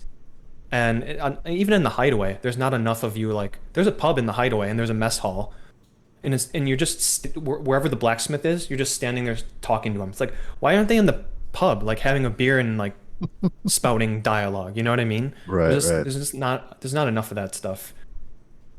And when they do it, it's like, oh, this is refreshing. It's cool that they're sitting there talking about stuff, and they're living in this space. They're in the pub. That's where they would have these conversations. They wouldn't just be standing outside all day. I mean, that's small stuff, but yeah. Yeah, it seems like they only do that kind of stuff know. when it's a cinematic and not an in-game interactive conversation. Which I could understand why probably the system isn't built to be able to like build the little animations like that. It would probably take more time for them to do so, and so they're just like, oh, we'll only build it in cinematics, because like they do have moments like that, but it's just more of like in cinematics than it really is like in game. When you fulfill Gav's quest, his main side quest, you actually sit down and you have like, you're at the hideaway drinking beers, and he's like, oh, thanks for helping me. And I'm like, I wish there was a bit more of that instead of just the very video gamey stand and talk, then go over there and talk to this person, and then come back and talk to this person, and then go back there. I felt more of that in Final Fantasy mode, because I was skipping all the dialogue just so I could get through the game. I'm like, wow, you are old. There's a lot of go back and forth in the hideaway. You are always constantly running around talking to this person, go back, talk to Hippocrates, go back, talk to Vivian Ninetails, talk to Blackthorn, talk to Gav. Yeah, but some of that is a second playthrough. So overall, I like it. I'm being negative, but it's just like it's so well put together. It's such a beautiful game. The combat is great. Those boss battles are like cinematic and amazing. It's just annoying when everything else is so good, and it's like, why can't I buy the weapons at the bazaar? I don't understand. Like, why? How did that go over their heads? Yeah, so it just stands out in such a good game. Final thing, the game is gorgeous and has amazing animation. Like, it's second to none. Like, seriously, it's one of the best looking games of the year by far. It's like gorgeous. Some moments I'm just like, wow. I'm just like, not just from the boss battles, but just visually how it looks and all the. There is a lot of particles in this game, but they're really pretty. Like, I'll admit that. Like, it's like, yes, there are so many, it's distracting, but I love how gorgeous it looks. Like, I'm not gonna take that away from it. Mitch, I actually think in a moment of frustration, I think out loud, one time there were so many particles that I got hit by the enemy because I couldn't see. And I think I was like, what the fuck, man? So many particles. I can't fucking see what I'm doing. I will say the one thing whatever. I'm not a fan on the combat system, and it's the reason why I turned on the prompt to press R1 if there's an opportunity for me to dodge, is the circle around the player with the arrows to tell if there's enemies behind them or not. I really couldn't. It's hard to read, especially if someone's going to attack you from behind. I can't tell if they're attacking or not, so like that also made me want to do that too, because it's like I can't see. Like, it tells me someone's behind me, but it doesn't tell me like how close they are. I feel like I can't read if it's telling me if they're attacking or when they're attacking, or if it's a long distance spell attack or if it's a melee attack. Like it's just wasn't enough language in that combat system for me to really know for people that are behind me. Yeah, the visual indicator on that stuff is a bit hard to tell. Like again, God of War, it's a solved problem. Yeah. Right. God of War is very clear. Yes, very What's clear. going on in Change God of War. color, it increases size. Like they do multiple things to like really make it very clear, like you're about to be attacked. This one, I think they tried. It just didn't work out as well. But we are not going to have time to talk about the future of Final Fantasy, but we will do that another day. But I mean, I don't know what else to say. Like Evan, if they were making a Final Fantasy 16-2, would you play it? Yeah, I mean, I played 13 too. So And if I can Lightning beat the Returns. game, I know I've never played Lightning Returns. I think it passed me by, and now it's like you can't play it. That was the only game Right I was now. actually interested in out of all the 13 games was Lightning Returns. I wanted to see what was going to happen because like the whole game of 13 was we want to destroy Cocoon so that our maker comes back so we can ask him like why didn't you give us free will? That's like what the Fel C, that was their whole goal. I'm like, I wonder if, and then in 13 he doesn't come back. I was thinking, does the maker ever come back? Well, I don't know. crazier part, now you saying that, that's the opposite of the storyline of Final Fantasy 16. No wonder it did so well. And Yeah, the maker never came back. What if Ultima never showed up? And That's on that note, solved. We're out. I think. Well, my camera survived. It's Yeah. saying it's at 5% for the last like 25 minutes. I thought it was a while. Yeah. Sorry, Burkoff. I mean, that was a lot of you listening to us for a That's game that you fine. haven't seen much of or played. No, I mean it's fine. Like I think my biggest disappointment is just the switch to action.